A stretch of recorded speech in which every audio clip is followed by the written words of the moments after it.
Hi everybody, my name is Hannah Harris and today I'll be sharing another teaching tip with you for Violin Tutor Pro.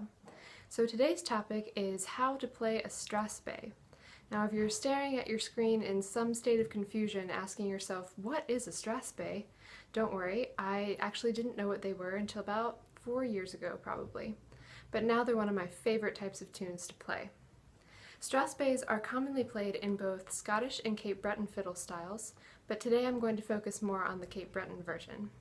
If you're unsure where Cape Breton is, it is an island located off the northeast coast of Nova Scotia in Canada, and it's home to a wonderfully diverse mix of folk music, friendly people, gorgeous landscapes, and moose. Many Scottish and Irish immigrants have moved here and created their own significant style of music, much like their kinsmen did in the Appalachian region. There's plenty more that I could say about Cape Breton, but it would take up too much time in this video, so I'm going to move on to the Strathspey now. But if you are curious about learning more, I highly suggest doing more research on it. So what is a Strathspey? Like many tunes in the Celtic tradition, a Strathspey is a dance tune with two parts, an A part and a B part usually. It is usually played in 4/4 or common time, but rather than emphasizing just beat 1, you're going to emphasize all 4 beats. They're all very strong. This means that when you tap your foot along to the beat, you would tap 1, 2, 3, 4, 1, 2, 3.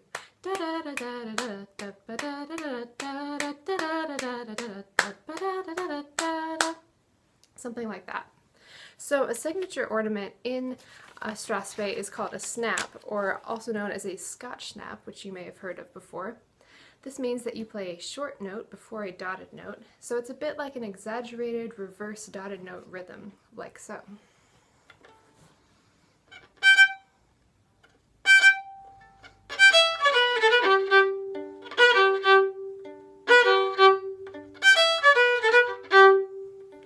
I find that this gives the tune a fun and bouncy feel to it. And in my experience, Cape Breton Strathspeys are particularly bouncy in comparison to Scottish ones, which tend to be a little bit more mellow. I'll play you a Strathspey now, and just to show you how the tune would fit in a traditional setting, I will follow it up with a reel. This is the Munlucky Strathspey, followed by the Primrose Lasses.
So there are many different Strathspeys out there, and if you come across one in a tune book, you can now say that you know what they are, where they come from, and just a few basics about it.